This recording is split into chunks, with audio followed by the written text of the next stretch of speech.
Excel online Sunday സ്കൂളിലേക്ക് എല്ലാ കൂട്ടുകാർക്കും ഒരിക്കൽ കൂടെ സ്വാഗതം അറിയിക്കുന്നു. ദൈവം നിങ്ങളെ ധാരാളമായിട്ട് അനുഗ്രഹിക്കട്ടെ. തുടർച്ചയായി നമ്മൾ എല്ലാ ദിവസവും എല്ലാ ഞായറാഴ്ചകളിലും നമ്മൾ സൺഡേ സ്കൂൾ അഭ്യാസനം നടത്തുന്നുണ്ട്. ദൈവവചനം പഠിക്കുന്നുണ്ട്. നന്നായി നിങ്ങൾ പഠിക്കുന്നു എന്നറിയുന്നതിൽ അങ്കിളിന് സന്തോഷമുണ്ട്. നിങ്ങളെല്ലാവരും മറക്കാതെ മുടങ്ങാതെ കാണുക, ദൈവവചനം പഠിക്കുക. ദൈവം നമ്മെ സഹായിക്കട്ടെ. എല്ലാ കൂട്ടുകാരെയും ഒരിക്കൽ കൂടെ വന്ദനം ചൊല്ലുന്നു. നമുക്ക് ഇന്നത്തെ ക്ലാസ്സിലേക്ക് പോകുന്നതിന് മുമ്പ് നമ്മുടെ കണ്ണുകൾ അടയ്ക്കാം, പ്രാർത്ഥിക്കാം. സ്വർഗസ്നായ ഞങ്ങളുടെ പിതാവേ, ഞങ്ങളങ്ങേ സ്തുതിക്കുന്നു, സ്തോത്രം ചെയ്യുന്നു. അങ്ങയുടെ പാദപീഠത്തെങ്കിൽ ദൈവവചനം പഠിക്കുവാനായി കടന്നു വന്നിരിക്കുന്ന അപ്പച്ച, നിൻ്റെ സാന്നിധ്യം അടിയങ്ങളോട് കൂടെ ഇരിക്കണമേ. നിൻ്റെ കൃപയിൽ അടിയങ്ങളെ പൊതിയുമാറാകണം. പ്രാർത്ഥന കേട്ടതിനായി സ്തുതിക്കുന്നു. സൺഡേ സ്കൂൾ പഠിക്കുവാൻ, ദൈവവചനം പഠിക്കുവാൻ കുഞ്ഞുങ്ങളെ അനുഗ്രഹിക്കണമേ. പഠിപ്പിക്കുവാൻ അടിയനെയും ബലപ്പെടുത്തണം. പ്രാർത്ഥന കേട്ടതിനായി സ്തുതിക്കുന്നു. യേശുവിൻ നാമത്തിൽ തന്നെ ആമേൻ, ആമേൻ, ആമേൻ. ദൈവം നമ്മെ സഹായിക്കട്ടെ. അപ്പോൾ അങ്കിൾ വീണ്ടും നമ്മുടെ ഇന്നത്തെ പാഠത്തിലേക്ക് കടക്കാൻ പോവുകയാണ്. കഴിഞ്ഞ ദിവസങ്ങളിലൊക്കെ നമ്മൾ പഠിച്ചു വന്നത് ആരെക്കുറിച്ചാണ്? യേശുവിൻ്റെ ശിഷ്യന്മാരെക്കുറിച്ച് അല്ലെങ്കിൽ അപ്പസ്തോലന്മാരെക്കുറിച്ചാണ് നമ്മൾ പഠിച്ചു വന്നത്. അപ്പസ്തോലന്മാർ ആരാണ്, എന്താണ്? കഴിഞ്ഞ ദിവസങ്ങളിൽ ഓരോ ശിഷ്യന്മാരെക്കുറിച്ചും പഠിച്ചു വരികയാണ്. അപ്പോൾ ഇന്ന് അടുത്ത ശിഷ്യനെക്കുറിച്ചാണ് പഠിക്കുവാനായിട്ട് പോകുന്നത്. അപ്പോൾ നമ്മൾ ചിന്തിക്കേണ്ടത്, യേശുവിൻ്റെ ശിഷ്യന്മാരുടെ കൂട്ടത്തിൽ എത്ര പേരുണ്ടായിരുന്നു? 12 ശിഷ്യന്മാരെയാണ് പ്രധാനമായിട്ടും ഉള്ളത്. അതിൽ പ്രധാനികളായിരുന്ന ശിഷ്യന്മാരുണ്ടായിരുന്നു, അല്ലേ? യേശുവിൻ്റെ ഒരു കോർ ഗ്രൂപ്പ് കഴിഞ്ഞ ദിവസങ്ങളിലൊക്കെ അങ്കിൾ പറഞ്ഞായിരുന്നു. യേശുവിൻ്റെ ഒരു കോർ ടീം ഉണ്ടായിരുന്നു, അല്ലേ? യേശുവിൻ്റെ ശിഷ്യന്മാർ 12 പേരുണ്ട്. എന്നാൽ അവരിലും ഏറ്റവും സെലക്റ്റീവായി യേശു തൻ്റെ കൂടെ അല്ലെങ്കിൽ യേശുവിൻ്റെ കൂടെ എപ്പോഴും നടന്ന ഒരു 3 ശിഷ്യന്മാരുണ്ടായിരുന്നു. ആരൊക്കെയാണ്?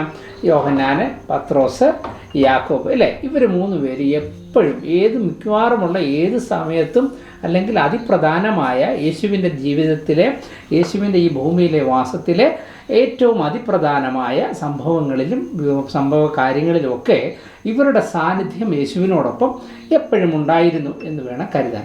അപ്പം നമുക്ക് സ്വാഭാവികമായിട്ട് ചിന്തിക്കാം, മറ്റുള്ള ശിഷ്യന്മാരെക്കാട്ടിലൊക്കെ കൂടുതൽ ഇവരാണ് യേശുവിനോട് ചേർന്നിരുന്നത്, ഇവരാണ് യേശുവിനോട് പറ്റിയിരുന്നത്. അതിൽ പ്രധാനിയായിരുന്ന ഒരു വ്യക്തിയാണ് ഇന്ന് നമ്മൾ പഠിക്കുവാൻ പോകുന്ന യാക്കോബ് എന്ന് പറയുന്ന ശിഷ്യൻ. ആരാണ് യാക്കോബ് എന്ന് പറയുന്ന ശിഷ്യൻ? യേശുവിൻ്റെ ശിഷ്യന്മാരിൽ പ്രധാനികളിൽ ഒരാളായിരുന്നു യാക്കോബ് എന്ന് പറയുന്ന ശിഷ്യൻ.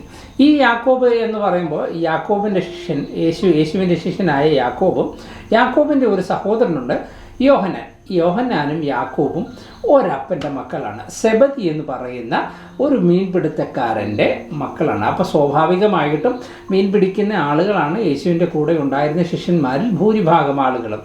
അപ്പോൾ സ്വാഭാവികമായിട്ടും ഈ സെബദിയുടെ മക്കളായ യോഹന്നാനും യാക്കോബും എന്തായിരിക്കും അവരുടെയും തൊഴിൽ? പാരമ്പര്യമായി കിട്ടിവന്ന തൊഴിൽ തന്നെയാണ്. എന്താണ്? മത്സ്യബന്ധനം നടത്തുക അല്ലെങ്കിൽ മീൻ പിടിക്കുക എന്നുള്ളത് തന്നെയാണ് ഈ ശിഷ്യനായ യാക്കോബിൻ്റെയും പ്രധാനപ്പെട്ട ജോലി, അല്ലേ?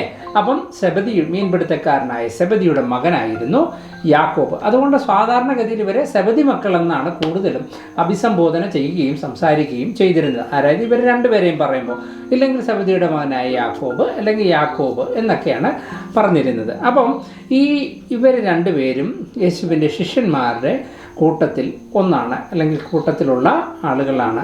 ഇവരും സ്വാഭാവികമായിട്ടും പത്രോസിനോടൊക്കെ ഏറ്റവും കൂടുതൽ അടുത്ത് നിന്ന ആളുകളായതുകൊണ്ട് സ്വാഭാവികമായിട്ടും ഇവരും ബെത്സയിദക്കാരായിരിക്കാനാണ് സാധ്യത എന്നാണ് ചരിത്രങ്ങളും ഗവേഷണങ്ങളും ഒക്കെ പറയുന്നത്. അപ്പോൾ ഇവർ ഏത് ദേശക്കാരായിരിക്കാം? ബെത്സയിദ എന്ന് പറയുന്ന ദേശത്ത് നിന്നും വന്നവരായിരിക്കാം എന്ന് കരുതുന്നു. അപ്പോൾ യാക്കോബിൻ്റെ സ്വദേശം എവിടെയായിരിക്കും?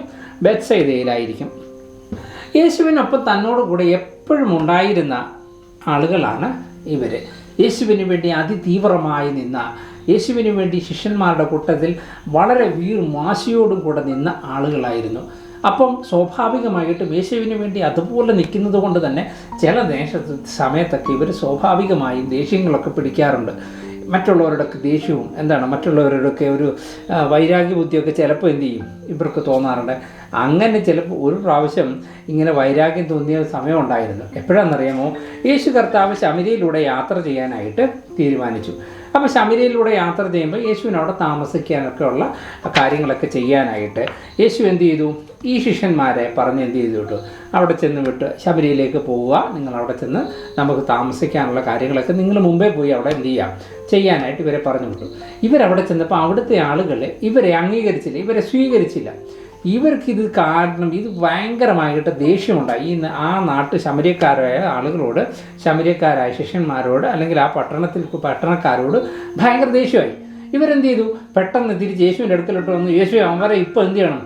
സ്വർഗത്തിൽ പണ്ട് ഏലിയാവിൻ്റെ കാലത്ത് ഉണ്ടായിരുന്ന പോലെ എന്താണ് മേളിൽ നിന്ന് ആകാശത്ത് നിന്ന് തീ ഇറക്കി അവരെ അങ്ങ് നശിപ്പിക്കണം എന്നൊക്കെ പറഞ്ഞ് ഇവർ പെട്ടെന്ന് യേശുവിനോടൊക്കെ പറയുന്നു. അപ്പോൾ യേശു ഇവരോട് പറയുകയാണ് ബോവനേർഗസ് എന്ന് ഇവരെ വിളിച്ചു. അതായത് അതിൻ്റെ അർത്ഥം എന്താണ്? ബോവനേർഗസ് എന്ന് പറഞ്ഞാൽ ഇടിമക്കൾ, ഇടിയുണ്ടാക്കുന്നവർ, വഴക്കുണ്ടാക്കുന്നവർ എന്നാണ് ഇവരെ വിളിക്കുന്നത്. അപ്പം ചുരുക്കി പറഞ്ഞാൽ യേശുവിൻ്റെ കയ്യിൽ നിന്ന് ഇവർക്ക് പുതിയൊരു പേരൂടെ കിട്ടി. ഇവർക്ക് രണ്ടുപേർക്ക് എന്താണ്? ഇടിമക്കൾ എന്നൊരു പേരൂടെ കിട്ടി. അപ്പോൾ ഇടിമക്കളിൽ ഒരാളാണ് ആര്? ഈ യാക്കോബ് എന്ന് പറയുന്ന യേശുവിൻ്റെ ശിഷ്യന്മാരുടെ കൂട്ടത്തിൽ ഒരാളായിരുന്നു. ഇവരെപ്പോഴും ഞാൻ മുമ്പേ പറഞ്ഞില്ലേ, യേശുവിൻ്റെ അതിപ്രധാനമായ തൻ്റെ സംഭവങ്ങളിൽ അല്ലെങ്കിൽ തൻ്റെ ജീവിതത്തിലെ ഏറ്റവും പ്രധാനപ്പെട്ട സ്ഥലങ്ങളിലൊക്കെ ഇവരുടെ സാന്നിധ്യം ഉണ്ടാകണം. യേശുവിനോടൊപ്പം ഉണ്ടായിരുന്നു. യേശുവിനൊപ്പം പത്രോസ് വിട്ടുപിരിയാതെ എല്ലാവരും ഇവർ 3 പേര് എപ്പോഴും എന്തുണ്ട്? യേശുവിനോടൊപ്പം ഉണ്ടായിരുന്നു. ഒരു പ്രാവശ്യം ഒരു ബാല മരിച്ചു പോയി കിടക്കുന്നു. അവിടെ യേശു തൻ്റെ ശിഷ്യന്മാർ, അവിടെ ഉള്ളവരെ എല്ലാം പുറത്താക്കിയിട്ട് യേശു തൻ്റെ കൂടെയുള്ള ഈ 3 ശിഷ്യന്മാരെ എന്ത് ചെയ്തു? അകത്തേക്ക് വിളിക്കുന്നു. ആ ഒരു പ്രധാനപ്പെട്ട സംഭവം നടക്കുമ്പോൾ ഒരു വലിയൊരു അത്ഭുതം നടക്കുക. അവിടെ ഒരു മരിച്ചു കിടക്കുന്ന കുഞ്ഞിനെ യേശു ഉയർത്തെഴുന്നേൽപ്പിക്കുക. ആ സമയത്ത് ആരുണ്ടായിരുന്നു യേശുവിൻ്റെ കൂടെ? ഇവർ 3 പേരും. ഈ യാക്കോബും ആരുടെ കൂടെ ഉണ്ടായിരുന്നു? യേശുവിനൊപ്പം ഉണ്ടായിരുന്നു. അതുപോലെ തന്നെ ഗെത്സമന മറുരൂപമലയിൽ യേശു പ്രാർത്ഥിക്കാനൊക്കെ പോകുമ്പോൾ ഇവരുണ്ട്. അതുപോലെ തന്നെ ഗെത്സമന തോട്ടത്തിൽ യേശു കരഞ്ഞ് നെഞ്ചുപൊട്ടി കരഞ്ഞ് പ്രാർത്ഥിക്കുന്ന സമയത്ത് ഇവരെ അടുത്ത് യേശുവിൻ്റെ അടുത്തുണ്ട്. അങ്ങനെ യേശുവുമായിട്ട് ഏറ്റവും അതിപ്രധാനമായ സംഭവങ്ങളെന്ന് വേദപുസ്തകത്തിൽ നമ്മൾ നോക്കുമ്പോൾ കാണുന്ന മിക്കവാറുമുള്ള എല്ലാ ഭാഗങ്ങളിലും ഈ യാക്കോബിൻ്റെ സാന്നിധ്യം അവിടെയുണ്ട്. അപ്പോൾ നമുക്ക് മനസ്സിലാക്കാൻ കഴിയും യാക്കോബ് യേശുവിൻ്റെ ശിഷ്യന്മാരുടെ കൂട്ടത്തിൽ എത്രത്തോളം പ്രാധാന്യമുള്ള ആളായിരുന്നുവെന്ന്. ഏറ്റവും തീവ്രമായി കർത്താവിന് വേണ്ടി നിന്നിരുന്ന ഒരു വ്യക്തിയാണ് ഈ യാക്കോബ്. അതുകൊണ്ട് തന്നെയാണ് ഹെരോദോ അഗ്രിപ്പ എന്ന് പറയുന്ന രാജാവ് യാക്കോബിനെയാണ് ആദ്യമേ യേശുവിൻ്റെ ശിഷ്യന്മാരിൽ അല്ലെങ്കിൽ അപ്പോസ്തലന്മാരിൽ ആദ്യമേ കൊല്ലപ്പെടുന്ന വ്യക്തി ആരാണ്? ഈ യാക്കോബാണ്. കാര്യം അതായത് ഹെരോദോ അഗ്രിപ്പ എന്ന് പറയുന്ന രാജാവാണ് ഈ യാക്കോബിനെ കൊല്ലുവാനായിട്ട് കൽപ്പന പുറപ്പെടുവിക്കുകയും കൊല്ലുകയും ചെയ്യുന്നത്. അങ്ങനെ യാക്കോബിനെ കൊല്ലുന്നു. അപ്പോൾ നോക്കിക്കേ, എത്രത്തോളം തീവ്രമായി നിന്നതുകൊണ്ടായിരിക്കും. അല്ലെങ്കിൽ ഒരു പ്രസ്ഥാനത്തിൽ അല്ലെങ്കിൽ യേശുവിൻ്റെ കൂടെ നിൽക്കുമ്പോൾ ഏറ്റവും മുമ്പിൽ നിൽക്കുന്ന ആളായിരുന്നു യാക്കോബ്. വളരെ ചുറുചുറുക്കോടെ വളരെ ആവേശത്തോടെ നിന്നിരുന്ന ഒരു വ്യക്തിയാണ് ഈ യാക്കോബ്. യേശുവിൻ്റെ ശിഷ്യന്മാരിൽ അതിപ്രധാനിയായിരുന്ന അല്ലെങ്കിൽ ഏറ്റവും കോർ ടീമിൽ മുൻപന്തിയിൽ നിന്നിരുന്ന ഒരു വ്യക്തിയാണ്. പത്രോസിനൊപ്പം യോഹന്നാനൊപ്പം മുമ്പിൽ നിന്നിരുന്ന ഒരു വ്യക്തിയാണ് ആര്? ഈ യാക്കോബ് എന്ന് പറയുന്ന വ്യക്തി, അല്ലെങ്കിൽ യാക്കോബ് എന്ന് പറയുന്ന ഈ ശിഷ്യൻ. അപ്പം യേശുവിൻ്റെ ശിഷ്യന്മാരുടെ കൂട്ടത്തിൽ ഏറ്റവും പ്രധാനിയായ ശിഷ്യനായിരുന്നു യാക്കോബ്. അപ്പം ഞാൻ മുമ്പേ പറഞ്ഞ പോലെ ഈ യാക്കോബിൻ്റെ മരണവും അതുപോലെ തന്നെ പ്രധാനപ്പെട്ടതാണ്, വളരെ പ്രധാനപ്പെട്ടതാണ്. മറ്റ് യേശുവിൻ്റെ ശിഷ്യന്മാരുടെ കൂട്ടത്തിൽ ആദ്യം രക്തസാക്ഷിയാവുന്ന ഒരു ശിഷ്യനും ആരാണ്? ഈ യാക്കോബാണ്. അപ്പം നോക്കണമേ, ഈ ലോകത്തിലുള്ള രാജാവ് അവനെ കൊല്ലണമെങ്കിൽ എന്താണ്, ഈ ഏതെങ്കിലും ഒരു കാര്യത്തിൽ ഏറ്റവും മുമ്പിൽ നിൽക്കുന്ന ആളുകളെ ആയിരിക്കും എന്ത് ചെയ്യുന്നത്? അവർ നിയമങ്ങൾ അല്ലെങ്കിൽ അന്നത്തെ വിരോധമുള്ള രാജാക്കന്മാരൊക്കെ കൊല്ലാനായിട്ട് ശ്രമിക്കുന്നത്. യേശുവിൻ്റെ യേശുവിൻ്റെ മരണത്തിനപ്പുറം സ്വർഗാരോഹണത്തിനപ്പുറം യേശുവിൻ്റെ ശിഷ്യന്മാരുടെ ഇടയിലേക്ക് പരിശുദ്ധാത്മാവ് വന്നതിന് ശേഷം മർക്കോസിൻ്റെ മാളിക മുറിയിൽ ഇവരെല്ലാം ഒന്നിച്ചുകൂടി പരിശുദ്ധാത്മാഭിഷേകം പ്രാപിച്ചതിന് ശേഷം ഇവരുടെ മേലിലേക്ക് അഭിഷേകം വന്നു, പരിശുദ്ധാത്മാവ് വന്നു. ഇവർ പല സ്ഥലങ്ങളിലേക്ക് പോയി സുവിശേഷം അറിയിച്ചു. ഇതിന് ശേഷമാണ്, അപ്പോൾ ഇതിനെല്ലാം മുമ്പിൽ നിന്ന് ആരാണ്? ഈ യാക്കോബ് തന്നെയാണ്. അതുകൊണ്ടായിരിക്കാം യാക്കോബിനെ മറ്റ് അന്നത്തെ പ്രഭുക്കന്മാർ അല്ലെങ്കിൽ അന്നത്തെ രാജാവ് എന്ത് ചെയ്യുന്നത്? യാക്കോബിനെ ആദ്യം തന്നെ കൊല്ലുവാൻ തീരുമാനിക്കുന്നത്.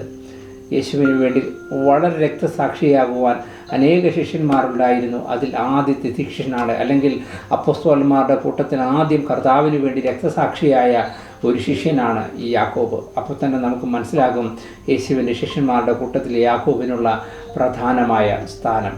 അപ്പം യേശുവിന് വേണ്ടി നിൽക്കുക എന്നുള്ളതാണ്. യേശുവിന് വേണ്ടി നിൽക്കുക, യേശുവിന് വേണ്ടി നിൽക്കുക, യേശുവിന് വേണ്ടി പ്രവർത്തിക്കുക, യേശുവിന് വേണ്ടി മുമ്പന്തിയിൽ നിൽക്കുക. എൻ്റെ കൂട്ടുകാരോട് അങ്കിളിന് പറയാനുള്ളത്, പണ്ട് റോമൻ നാണയത്തിൽ ഒരു സംഭവം ഉണ്ടായിരുന്നു. ഒരു കാളയുടെ പടം, കാളയുടെ പലകും അതിനപ്പുറം ഒരു കൊൽത്തളമൊക്കെ ചിത്രീകരിച്ചിരുന്നു. ആ നാണയത്തിൻ്റെ മറുപുറത്താണെങ്കിൽ ഒരു കലപ്പയും ഉണ്ടായിരുന്നു. എന്നിട്ട് അവിടെ ഇങ്ങനെ എഴുതി വെച്ചിരുന്നു, രണ്ടിനും തയ്യാറാകുക, ഒന്നുകിൽ മരണത്തിലേക്ക് നയിക്കപ്പെടുക, ഇല്ലെങ്കിൽ വയലിലേക്ക് കൃഷി ചെയ്യാനായിട്ട് തയ്യാറാകുക. ഏതിനും തയ്യാറാകുക. ഒരു ദൈവവിശ്വാസി എന്ന നിലയിൽ, ഈ കർത്താവിൻ്റെ ദൈവവൈതൽ എന്ന നിലയിൽ അങ്കിളിന് നിങ്ങളോട് പറയാനുള്ള ഒരേ ഒരു കാര്യമേ ഉള്ളൂ. ഒന്നിൽ കർത്താവിന് വേണ്ടി ഈ ഭൂമിയിൽ ജീവിക്കുന്നിടത്തോളം കാലം യേശുപ്പത്തിന് വേണ്ടി വീറോടെ നിൽക്കുക, കർത്താവിന് വേണ്ടി നല്ല ഭടനായി സേവ ചെയ്യുക, ഇല്ലെങ്കിൽ കർത്താവിന് വേണ്ടി മരിക്കുന്നത് വരെ നമ്മൾ എത്ര കാലം ഈ ഭൂമിയിലായിരിക്കുന്നു അത്രയും കാലം യേശുപ്പത്തിന് വേണ്ടി ജീവിക്കുക എന്നുള്ളത് മാത്രമേ അങ്കിൾ പറയാനുള്ളൂ. യാക്കോബിനെ പോലെ വളരെ വാശിയോടും കൂടെ കർത്താവിന് വേണ്ടി ഇരിഞ്ഞടങ്ങാം, കർത്താവിന് വേണ്ടി നമുക്ക് തയ്യാറാകാം. ദൈവം നിങ്ങളെ സഹായിക്കട്ടെ, ദൈവം നമ്മളെ സഹായിക്കട്ടെ. നമുക്കൊരു നിമിഷം കണ്ണുകളടയ്ക്കാം, പ്രാർത്ഥിക്കാം. സ്വർഗസ്ഥനായ ഞങ്ങളുടെ പിതാവേ, ഞങ്ങളുടെ സ്വർഗത്തിലെ അപ്പച്ച, ഞങ്ങൾ ഇന്ന് യേശുവിൻ്റെ ശിഷ്യനായ യാക്കോബിനെ കുറിച്ച് പഠിക്കുവാനായിട്ട് ഇടയായി. കർത്താവിന് വേണ്ടി അധികം പ്രയോജനപ്പെട്ട ഒരു ശിഷ്യനാണല്ലോ യാക്കോബ്. കർത്താവിന് വേണ്ടി, കർത്താവിൻ്റെ ശിഷ്യന്മാരിൽ ഏറ്റവും അതിപ്രധാനിയായിരുന്ന ഒരു ശിഷ്യനായിരുന്നു. കർത്താവിന് വേണ്ടി അധികം പ്രയോജനപ്പെട്ട ഒരു ശിഷ്യനായിരുന്നല്ലോ കർത്താവേ. അങ്ങയുടെ രക്തസാക്ഷിത്വത്തിൽ ആദ്യമായി അപ്പസ്വലന്മാരിൽ രക്തസാക്ഷിയായി തീരുന്ന ശിഷ്യനും യാക്കോബാണല്ലോ കർത്താവേ. യാക്കോബിനെ കുറിച്ച് പഠിക്കുമ്പോഴും വായിക്കുമ്പോഴും ഒക്കെ ഞങ്ങൾക്ക് മനസ്സിലാവുന്നത് കർത്താവിന് വേണ്ടി കർത്താവിനൊപ്പം ചേർന്ന് നിന്ന ഒരു ശിഷ്യനായിരുന്നു. ഏതു സാഹചര്യത്തിലും കർത്താവ് യേശുപ്പച്ചനോടൊപ്പം കർത്താവിനോട് ചേർന്ന് നിന്ന ഒരു വ്യക്തിയായിട്ടാണ് ഞങ്ങൾ യാക്കോബിനെ മനസ്സിലാക്കുന്നത്. കർത്താവ് ഞങ്ങളുടെ ജീവിതത്തിലും ഞങ്ങൾക്ക് എപ്പോഴും നമ്മുടെ കർത്താവിനോട് ചേർന്ന് നിൽപ്പാൻ ഞങ്ങളെ ഒരുക്കണമേ കർത്താവേ. ഞങ്ങളെയും അങ്ങോട്ട് ചേർന്ന് നിൽപ്പാൻ നീ ഞങ്ങളെ ഒരുക്കണം കർത്താവേ. അടിയുള്ള പ്രാർത്ഥന കേട്ടതിനായി സ്തുതിക്കുന്നു. ഞങ്ങളുടെ കുഞ്ഞുങ്ങളെല്ലാവരും നീ അനുഗ്രഹിക്കുന്നതിനായി സ്തുതിക്കുന്നു. പഠിപ്പിപ്പാൻ അടിയനെയും ബലപ്പെടുത്തിയതിനായി സ്തോത്രം. യേശുവിൻ നാമത്തിൽ തന്നെ ആമേൻ, ആമേൻ, ആമേൻ. ദൈവം നമ്മളെ സഹായിക്കട്ടെ. എല്ലാ കൂട്ടുകാരെയും ഒരിക്കൽ കൂടെ സ്നേഹവന്ദനം പറയുന്നു. Thank you so much. God bless you.